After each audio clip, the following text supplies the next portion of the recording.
नमस्कार बच्चों। कल हमने हिंदी व्याकरण के व्यंजन वर्णों के मुख्यतः 3 प्रकार पढ़े थे और व्यंजन वर्णों के मुख्यतः 3 प्रकार के अलावा व्यंजन वर्णों को अन्य भागों में भी बांटा गया है, जिसमें व्यंजनों को और भी कई भागों में बांटा गया है, जिसमें हम उनके प्रकारों को देखते हैं। पहला है संयुक्त व्यंजन। दो व्यंजनों के योग से बनने वाले व्यंजनों को संयुक्त व्यंजन कहते हैं। यानी कि जो दो व्यंजनों के योग से, जैसे हमारा पहला है क्षय, जो क श के योग से बना है। क और श दो अक्षर मिलकर के अक्षर बनता है। फिर दूसरा आता है त्रय है, त र। त और र दोनों मिलकर के क्या बनते हैं? त्रय। फिर आता है घ, ज और ए, ये दोनों अक्षर मिलकर के क्या बनाते हैं? घ बनाते हैं। तो संयुक्त का मतलब होता है मिलना। तो इन वर्णों का मेल किनसे हो रहा है? दो दो वर्णों को मिलकर के इनका मेल हो रहा है। फिर आता है हमारे श्रय, श और र के मेल से बना है। यानी कि श्रय भी श और र के मेल से बना है। तो दो वर्णों के योग से बनने वाले ये क्या हो गए? ये व्यंजन वर्ण हो गए संयुक्त व्यंजन वर्ण। उसके बाद में दूसरा आता है द्वित्व व्यंजन। द्वि का मतलब क्या होता है? दो। तो जो जिसमें दो वर्णों का मेल हो वह क्या होता है? द्वित्व व्यंजन। हम इसको देखते हैं कि क्या होते हैं द्वित्व व्यंजन। जब कोई व्यंजन ध्वनि अपने समान व्यंजन ध्वनि से मिलती है तो उसे द्वित्व व्यंजन कहते हैं। यानी कि दो व्यंजन वर्ण हो और वो समान हो और उनकी ध्वनि एक दूसरे से मिलती हो उच्चारण करते समय, और लिखते समय भी दोनों समान वर्ण ही होते हैं। तो दो हो गए, इसका मतलब इसको क्या कहा गया है? द्वित्व कहा गया है। जैसे उदाहरण है कच्चा, पक्का, गल्ला, बच्चा, जिसमें आप देख रहे हैं कि क, च, ल, च। तो ये दो वर्णों के मेल से क्या हो रहा है? शब्द बन रहा है। तो दो व्यंजन वर्णों की जो दो ध्वनि है वो समान रूप से मिलती है तो वो क्या हो गई? द्वित्व व्यंजन। उसके बाद में तीसरा नंबर आता है अनुस्वार। इसका उच्चारण करते समय नाक से वायु निकलती है, क्योंकि जिन वर्णों का उच्चारण करते समय हमारी नाक से वायु बाहर निकलती है वह क्या होते हैं? अनुस्वार। जैसे अंक, अंग, पंच, यानी कि नाक से निकलती है, नासिका से वायु निकलती है। तो हम खुद यानी इनका उच्चारण करके देखेंगे ना तो हमें महसूस होगा कि वास्तव में यह नाक के द्वारा वायु बाहर निकलती। तो वो क्या हो गए? अनुस्वार व्यंजन वर्ण हो गए।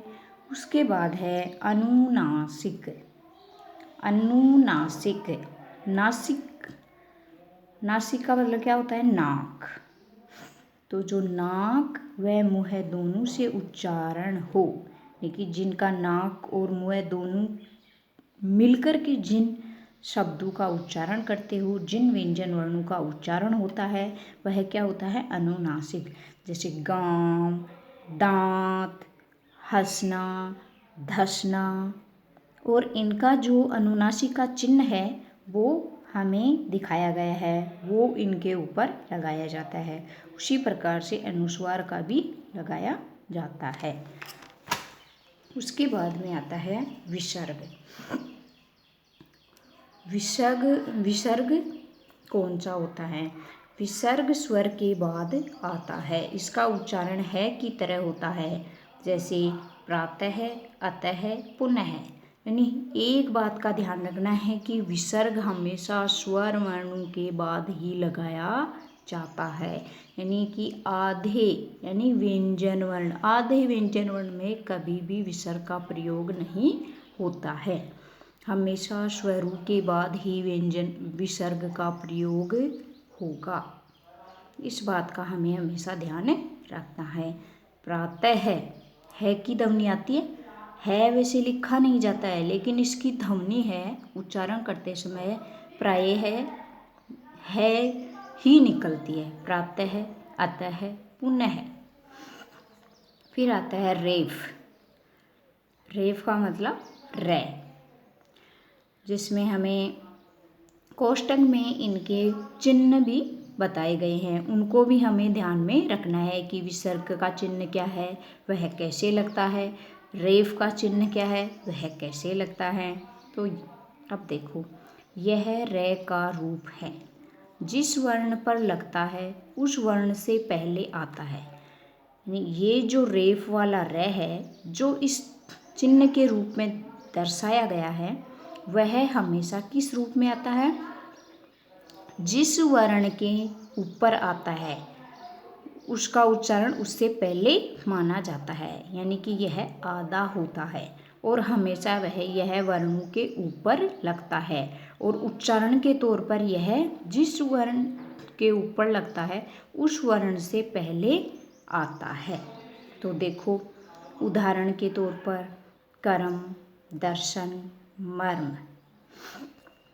कर्म, दर्शन, मर्म, तो इनका उच्चारण करते समय हम जिन वर्णों के ऊपर इनको लगा रखा है उनसे पहले आ रही है, तो यह हमारी बात सिद्ध हुई कि भाई यह है वो उस वर्ण से पहले ही आता है।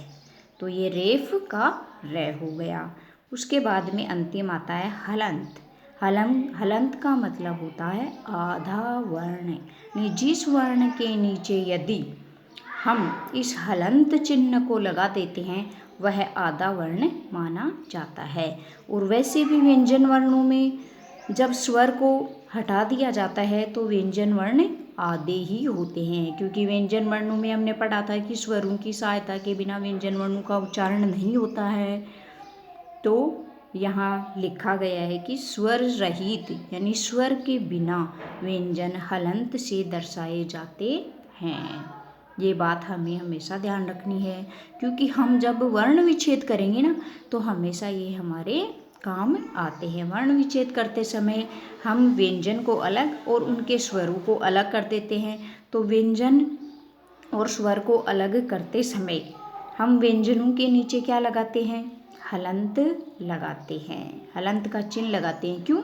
क्योंकि उनके अंदर जब वर्ण विच्छेद करते हैं तो जो स्वर हैं वो अलग निकल जाते हैं और व्यंजन अलग निकल जाते हैं। वर्ण विच्छेद में एक एक वर्ण को अलग अलग करना होता है। तो जैसे आपको एक उदाहरण से मैं और बताऊं, पहले दिया गया है जैसे क, ख, ग और घ।